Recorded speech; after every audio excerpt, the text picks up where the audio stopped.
Mary Joy Liagas at ang aming pong taus-pusong pakikiramay sa inyong pamilya. Good afternoon po, ma'am. Ano pong nangyari, ma'am? Bale po, ma'am, may isang pinsan po na nag-chat po sa akin na yung kinakasama ko daw po ay nabaril. Ngayon po, naparikas po ako ng uwi sa barangay May Bunga po para po alamin ang nangyari. Ang naabutan ko na lang po, ma'am, ay ang pong litratong hawak niyo po. Ang kwento po dyan, ma'am, ay napagkamalan daw po siyang magnanakaw ng suspect po. Pero nagpakilala po yung partner ko. Ang sabi daw po niya Kadomeng, sinano po ito, hindi po ako magnanakaw, may hinahanap lang po ako. Kaso po, yung kapatid niya po is nasa bahay po nila nung mga oras na yun. Yung may narinig daw po yung kapatid niya na may nagsisigawan na po, agad po siyang pumunta doon sa looban kung saan po nangyari yung insidente na pangbaril po sa kinakasama ko po. Ngayon po nakiusap po yung partner ko na sana pag-usapan. Kung meron daw pong kasalanan yung kinakasama ko, pag-usapan na lang po sa barangay. Ngayon po ang nangyari po kasi, pagkatalikod po ng kapatid ng kinakasama ko, doon po binaril ng suspect. Na kahit po nakataas po yung kamay ng kinakasama ko, nagpapaliwanag, binaril pa rin po ng suspect. Anong oras po nangyari itong insidente na ito? 1:29 a.m. po. Ano po yung hinahanap ng inyong kinakasama? Sa totoo lang po, sir, since wala po ako ng mga oras na yon, hindi ko po din po alam kung ano po yung hinahanap na. So naghanap siya doon sa premises nung bahay ng Hindi ating naman suspect? po doon mismo sa bahay na yon. Kasi po, ang bahay po nung suspect mataas po. Ang sinasabi po kasi ng suspect, nasa bubong daw po nila. Wala, ang taas-taas po ng bubong nila, paano po makakaakyat ang kinakasama ko po doon ng mga oras na yon. Sana po kung magnanakaw, kung ayun po yung tingin nila sa tao, kung nagnakaw po, sana po, tatlo naman po silang pinagtutulungan yung kinakasama ko. Sana po binugbog na lang po nila. O kaya po sa paa po nila binaral. Pero hindi po sa dibdib po ang tama ng kinakasama ko. Magandang hapon po, Major Tignos. Maaari niyo po ba kaming bigyan ng kaliwanagan? Ano po ba ang nangyari base sa inyong investigasyon? Well, base sa aming investigasyon at ayon na rin po ito sa mga saksi po, no? At ang isa po sa mga saksi po dito ay ang kapatid po ng biktima na si Alan at ang kaibigan niya po na si Ipe. May nakita nga daw itong suspect natin na isang tao doon sa bubong. Pinababa at nung pinababa, nag-usap, nagtalo hanggang sa nabaril nga ng suspect itong ating biktima. So yun po yung account po ng ating mga testigo po.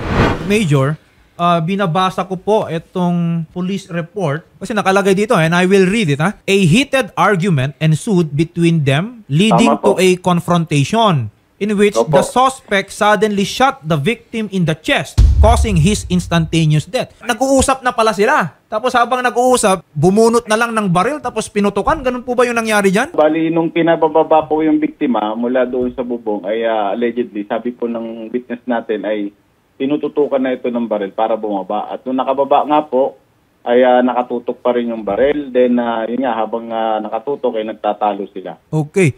And habang nagtatalo sila, ayun na, ipinutok na nga niya yung baril. Ganun siguro yung nangyari. Opo, ganun po yung sabi po ng ng isang witness po natin. Asan na po ba itong suspect natin? Nahuli po ba to? Nag-surrender ba? Yes po, nahuli po siya sa kanyang tirahan po.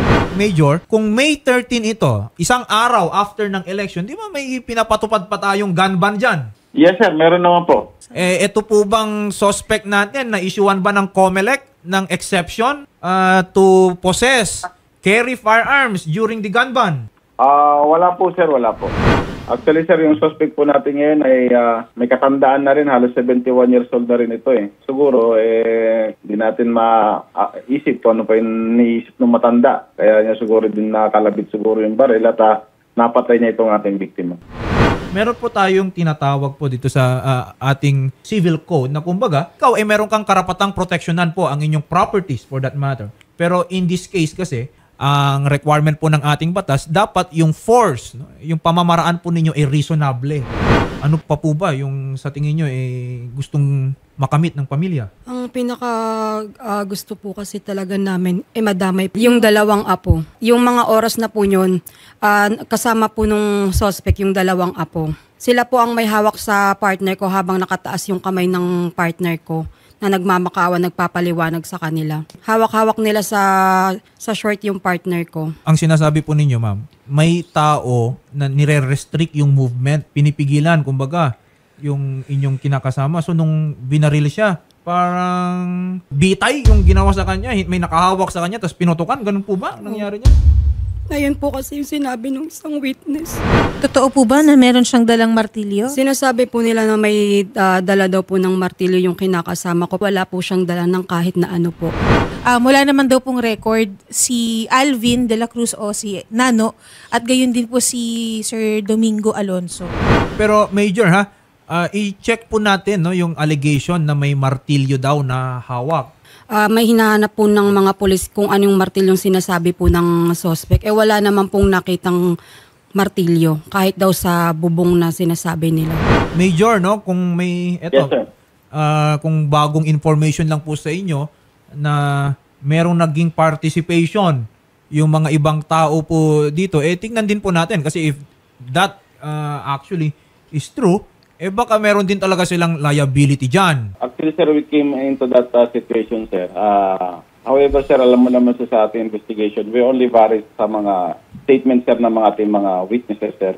And isa nga po, kaya nga po sabi ko sa inyo kanina, sir, isa nga po dito sa testigo natin ay kababata mismo ng biktima. And based doon sa kanyang testimony, sir, sa kanyang statement, wala pong nakalagay dito kung anong naging participation para pumasok sa conspiracy theory, itong apo na sinasabi po ng ating reported dyan.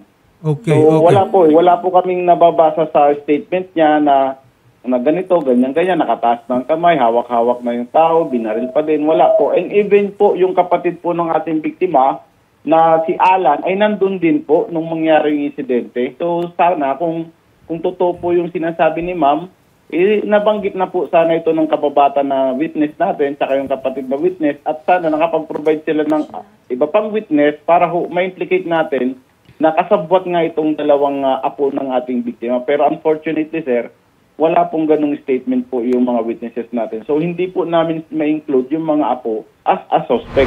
At hindi pwede ba nating maipasok maliban sa gun ban, yung baril po is hindi license? Pakitignan na lang, Major, kung pwede pa ninyong idagdag po dyan. Pero sa amin po dito, Ma'am Mary Joy Llagas, sisiguraduhin po natin no, na kumpleto po ang ginawang investigasyon ni na Major Tigno. And so far, ako, Shari, I think maayos naman yung ginawa pong investigasyon ng ating Pasig PNP. Ma'am Mary Joy, siguraduhin po natin ha na yung mga ebidensya, yung mga witnesses po, magko-cooperate po talaga. Otherwise, paano po natin mapapatunayan no, yung mga pangyayari po na yan? Pinakakailangan din po namin ngayon is protection sa mga witness po. Ang ating po namang DOJ ay meron pong tinatawag na Witness Protection Program. Application lang naman po yan. Kailangan patunayan na meron talagang threat to their security. Major, no, siguro makakatulong na lang din po tayo dito sa mga witnesses ni na Ma'am Mary Joy Llagas. No?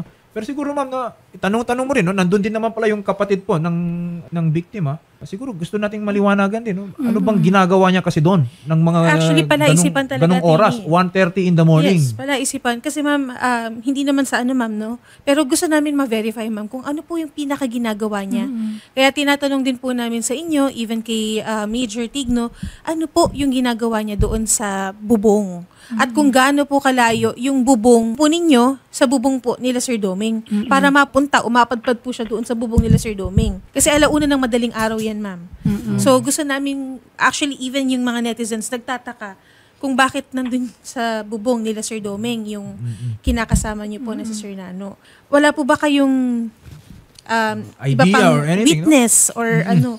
Ayun nga po. Nakwento yung kung bakit nandun Yung po. isa pong babae po sana na nakakita din po ng pangyayari. Natatakot po talaga siyang magsalita kasi po pulis po yung anak ng suspect po. Okay. At nagpupunta-punta na din po yung nakikita-kita po namin yung anak doon na pumapasok na sa looban kahit nasa ibang lugar po siya nakastay. Hindi ma'am, ganito po. Tutulong naman po kami ma'am. Tutulong po kami. So kami din po, even yung reporter po namin, magtatanong-tanong din po doon and ipapasok na po natin sa Witness Protection Program. Opo. And sasamahan din po namin kayo kay Major Tigno or sa Pasig PNP.